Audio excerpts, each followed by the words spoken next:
Tapi nak boleh sebiji gol pun, hoi, letih oh.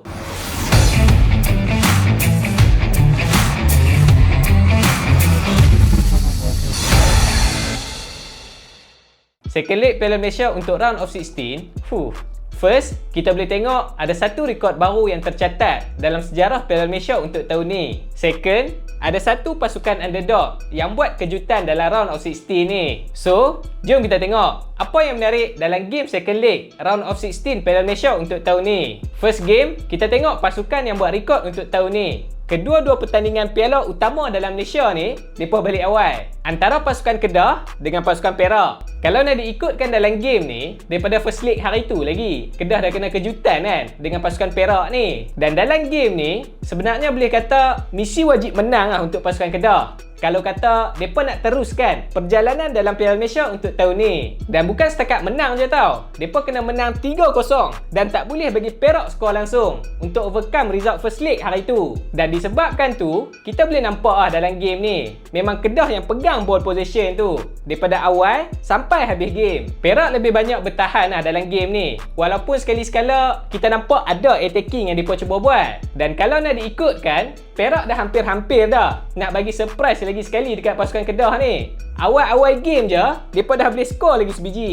Tapi, nasib baik gol tu offside. Kalau tak, aku tak tahulah mental player Kedah ni macam mana kan. Lepas beberapa kali Kedah buat attacking, akhirnya, minit ke-28, Kedah dapat voucher penalti dalam game ni. Dan personally bagi aku pun, memang aku target kalau kata Kedah tak mau buat raja susah dalam game ni, waktu first half, paling lekeh, mereka kena skor sebiji. Masuk second half, cari lagi 2 biji. Kalau tak, perik juga tu. 3 biji nak kena cari waktu second half. Dan nasib baik, benda tu lah yang jadi dekat pasukan Kedah waktu first half. Tapi, bila masuk je second half, walaupun Kedah dapat satu lagi voucher, kad merah, untuk buatkan pasukan Perak ni main dengan 10 orang, Kedah masih tak boleh nak gunakan peluang tu betul-betul untuk cari gol. Tu yang aku rasa paling rugi tu. Dah lah main dekat Darul Aman, depan fans sendiri. Tim lawan main pula dengan 10 orang. Tapi nak boleh sebiji gol pun, letih oh. Sampaikan defend lah, nak kena tolong naik atas, baru nak dapat lagi sebiji. Tapi itulah, tak lama pun. Selang 2 minit je, Perak boleh dapat balik sebiji gol. Aduh. Dan gol tu lah yang buatkan Kedah balik awal dalam Piala Malaysia untuk tahun ni. Kalau hampa tanya aku tak maulah salahkan mana-mana player kan. Kalau kata nak salahkan keeper, bahagian attacking pun macam tak berapa nak function kan malam tu. So, hampa nilai sendiri je lah. Hampa komen dekat bawah. Play safe. Sebenarnya masalah utama pasukan Kedah dalam game ni, kreativiti dekat bahagian attacking tu. Player Kedah bila masuk dekat bahagian attacking, mereka seolah-olah macam tak ada idea macam mana nak pecahkan defend block pasukan lawan. Benda tu lah yang buatkan pasukan Kedah ni cukup susah nak cari gol. Walaupun pasukan Perak ni main dengan 10 orang. Terutama sekali bila Amir Bek dah keluar.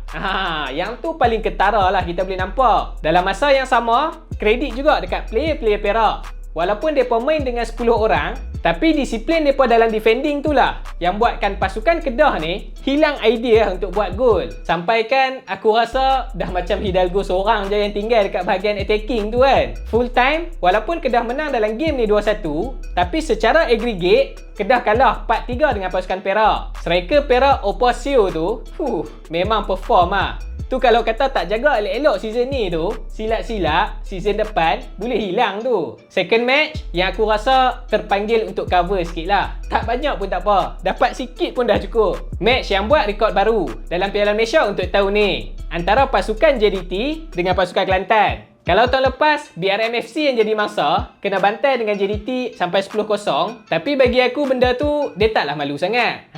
Bukannya tak malu langsung. Dia kurang sikit kemaluan tu. Yang tu dah masuk bab lain. Sorry. Sebab BRM FC ni main dekat Liga M3. So kita tahulah standard mereka tu dekat mana kan. Tapi tahun ni, Kelantan yang main dalam Liga Super, turn mereka pula kena cedok 10-0 dengan JDT. 10-0 tu second leg. Kalau tambah dengan first leg tu, tak jadi 15-1. Nak sebut pun tak sampai hati yo. Mungkin ada yang akan kata, Kelantan walaupun main dalam Liga Super, tapi mereka ada masalah kot untuk tahun ni. Bagi aku, yalah, betul lah tu. Tapi benda tu jadi advantage lah dekat pasukan JDT. Dan hampa kena ingat, tahun lepas, mereka tim yang perform apa dekat Liga Perdana. Sebab itulah tahun ni, mereka boleh naik Liga Super. Walaupun kita tengok on paper, sebenarnya boleh kata JDT dah menang dah dalam game ni. Tambah pula, first leg hari tu, mereka dah ada bekal 5 biji gol daripada Stadium Kelantan kan. Tapi untuk game malam tu, yang bagusnya dekat coach Solari ni, walaupun JDT dah ada advantage 5 biji gol, tapi game dekat SSI ni, dia tak pandang sebelah mata lah. Tengok first E saja pun dah cukup lah. Backson ada dekat situ, Herberty ada dekat situ. Player baru Kunimoto pun diturunkan dalam first E malam tu. Dan hasil daripada set of player tu, Kelantan boleh bertahan daripada JDT score gol sampai minit ke-20 je. Masuk minit ke-21, Backson dah buka akaun jaringan untuk JDT malam tu. Start daripada situ, mulalah episod ke-8 untuk pasukan Kelantan malam tu.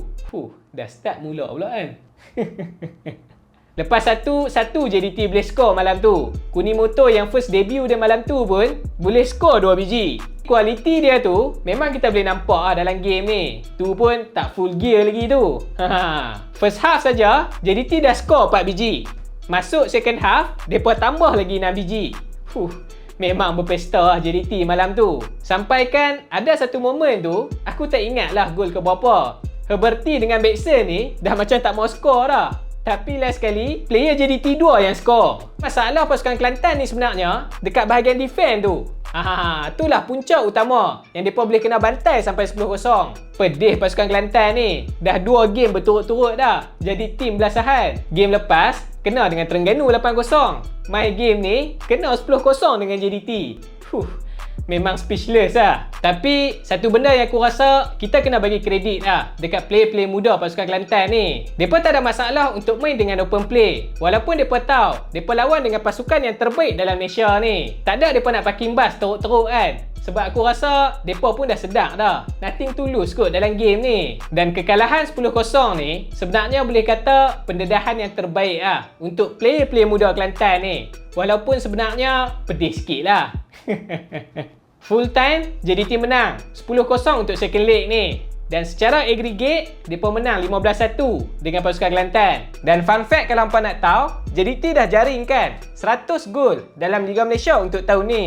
Untuk game-game lain, Sabah seri 1-1 dengan pasukan Kuching City dekat Stadium Likas. Tapi aggregate, mereka menang 4-1. Untuk pasukan Selangor, walaupun last minute kalah on goal 2-1 dengan pasukan PDRM, tapi aggregate, mereka menang 5-3. Untuk Seri Pahang, walaupun first game hari tu, kita boleh kata mereka agak struggle untuk menang dengan pasukan hari ini FT ni. Tapi untuk second leg ni, mereka boleh menang. Clean sheet 2-0 dan aggregate Seri Pahang menang 5-2. Untuk pasukan Terengganu, sekali lagi, tak ada masalah nak tewaskan pasukan KL Rovers dengan jaringan 3-0 dan aggregate, mereka menang 7-0. Sama juga untuk pasukan KL City, mereka menang 1-0.